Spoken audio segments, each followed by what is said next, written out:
और भाइयों, 2024 लोकसभा का चुनाव चल रहा है। 19 अप्रैल को पहले चरण का मतदान होना है। मैं उत्तर प्रदेश से आया हूं।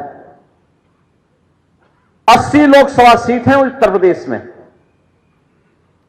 7 चरणों में चुनाव होने, लेकिन हम आश्वस्त हैं उत्तर प्रदेश में। और कल मैं राजस्थान में था, राजस्थान में भी यही आश्वस्ति का भाव है।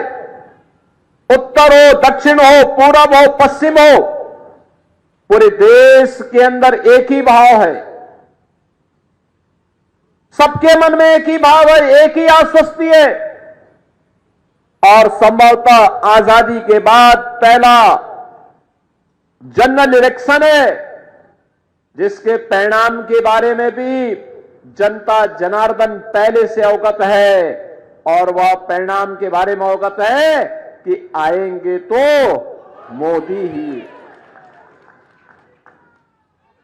आएंगे तो मोदी जी ही। जनता इस बात के लिए आश्वस्त है। मैंने इसलिए भी कहा कि मैं उत्तर प्रदेश से आया हूं। एक छोटी सी घटना मैं आपको बताता हूं। उत्तर प्रदेश में होली का पर्व बड़े धूमधाम से मनाया जाता है, बहुत धूमधाम से मनाया जाता है। और हम लोगों ने वृंदावन, मथुरा को होली के लिए रंगोत्सव के रूप में चिन्हित किया। हमारा रंगोत्सव का आयोजन वहां होता है, लेकिन आयोजन तो हर जगह होता है। होली के पर्व पर इससे पहले गाना गाया जाता था वहां पे। और खासतौर पर हमारे ईस्टर्न यूपी में कि होली खेले रघुवीरा, अवध में होली खेले रघुवीरा, यानी इसका आशय था कि अयोध्या में प्रभु रामलला होली खेल रहे हैं और लोग झूमते थे, पूरा गाने के साथ झूमते थे, गांव के गांव।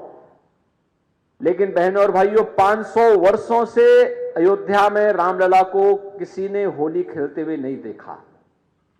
पहली बार अयोध्या में रामलला ने होली के आयोजन के साथ जुड़ करके पूरे भारतवासियों को नए भारत का दर्शन कराया है। और इसीलिए तो मैं आश्वस्त हूं कि अयोध्या में अगर रामलला 500 वर्षों के बाद फिर से विराजमान हो सकते हैं, कोई कारण नहीं कि मोदी जी ने 10 वर्ष में भारत को जो पहचान दी है, जो सम्मान दिलाया है, जो सुरक्षा दी है, जो समृद्धि दी है, गरीब कल्याण के जो कार्यक्रम किए हैं, इन सबको ध्यान में रखते हुए मैं विश्वास के साथ कह सकता हूं कि फिर से आएंगे तो। बहनों और भाइयों, ये जो परिवर्तन देश के अंदर दिखाई दे रहा है, दुनिया के अंदर दिखाई दे रहा है। आज भारत के पासपोर्ट की कीमत बढ़ी है। दुनिया के अंदर भारत के पासपोर्ट की कीमत बढ़ी है। भारत का सम्मान बढ़ा है। बड़े गर्व के साथ लोग आज इस बात को मानते हैं कि भारत दुनिया का एक सिरमौर है। लेकिन 14 के पहले ऐसा नहीं था। सीमाएं सुरक्षित हुई है। पहले दुश्मन देश भारत की सीमा में घुसते थे, सीमाओं का अतिक्रमण होता था, सरकारें आंखें बंद कर देती थी।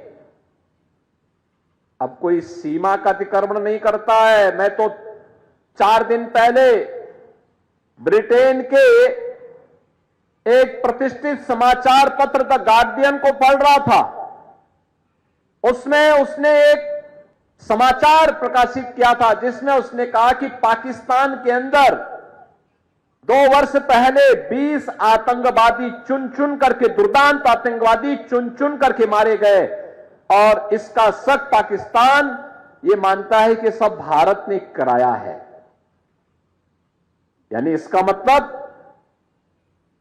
जिस पाकिस्तान में मुंबई विस्फोट के अपराधी वे आतंकवादी छुपे हुए हो, उस पाकिस्तान में भी अब आतंकवादी सुरक्षित नहीं है। अब दुनिया भी इस बात को स्वीकार करने लग गई है।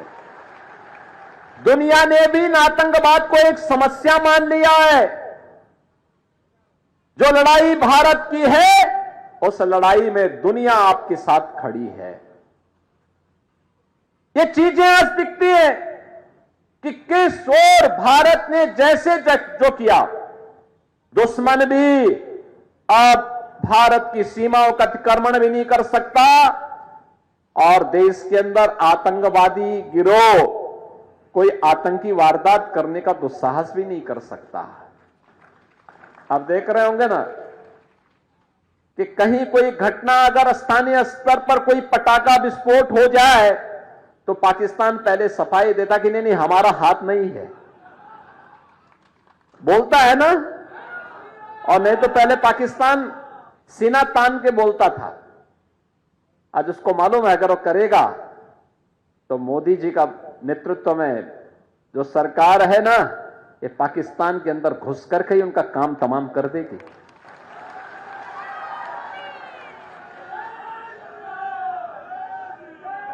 और भारत के अंदर आतंकवाद की जो सबसे बड़ी जड़ थी वो थी कश्मीर में धारा 370। हम एक ही नारा लगाते थे ना, एक देश में 2 प्रधान, 2 विधान और 2 निशान नहीं चलेंगे, नहीं चलेंगे। जहां हुए बलिदान मुखर्जी वह कश्मीर हमारा है, यही तो नारा लगता था। और बहनों और भाइयों, जो काम 1952 से लेकर के 2014 तक नहीं हो पाया, वह काम मोदी जी ने एक झटके में 370 समाप्त करके आतंकवाद की ताबूत में अंतिम कील ठोकने का काम भी किया। क्या यह काम कोई और कर पाता? क्या धारा 370 कोई समाप्त कर पाता? 3 तलाक की कुप्रथा को कोई रोक पाता? और बाबा साहब भीमराव अंबेडकर जी के पंच तीर्थ का निर्माण कोई और कर पाता क्या? ये सब काम तो मोदी जी ने किए हैं ना। और इंफ्रास्ट्रक्चर का अभी मैं सुन रहा था यहां के आमदार से कि रामदास जी ने यहां पे लॉजिस्टिक का एक बेहतरीन हब बनाया है। मैं भी आके देख रहा था। बहनों और भाइयों, ये काम भी मोदी जी के नेतृत्व में गडकरी जी ने और रामदास जी ने मिलकर के कितना बेहतरीन वो बनाया है। हजारों लोगों को नौकरी मिलेगी, ट्रांसपोर्ट को एक नया कार्य मिलेगा, यहां को एक पहचान मिलेगी, सिटी को एक पहचान मिलेगी, इंफ्रास्ट्रक्चर और बेहतर होगा। आज highway, railway, metro, IIT, IIM, AIIMS, IIIT, world class universities, 1 district 1 medical college, हर घर नल की योजना ये भी बन रही है।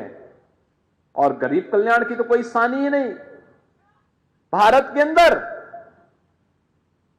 80 करोड़ लोग फ्री में राशन की सुविधा का लाभ पिछले 4 वर्ष से प्राप्त कर रहे हैं और अगले 5 वर्ष तक प्राप्त करेंगे। दुनिया के अंदर कहीं नहीं है। 60 करोड़ लोगों को 5 लाख रुपए की आयुष्मान भारत की स्वास्थ्य बीमा का कवर मिल रहा है। दुनिया के अंदर कहीं नहीं है। 12 करोड़ अन्नदाता किसानों को प्रधानमंत्री किसान सम्मान निधि का लाभ मिल रहा है। दुनिया के अंदर कहीं नहीं है, अकेले भारत के अंदर है। 12 करोड़ गरीबों के घर में शौचालय बन गए हैं।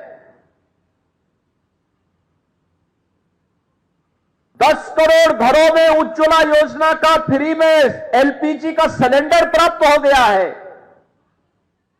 करोड़ों परिवारों को जनधन का अकाउंट मिल गया है। करोड़ों नौजवानों के आर्थिक स्वावलंबन के लिए कहीं पे स्टार्टअप की योजना, कहीं स्टैंड अप की योजना, कहीं पीएम विश्वकर्मा की योजना, कहीं ओडीओपी की योजना ने एक नई क्रांति की है।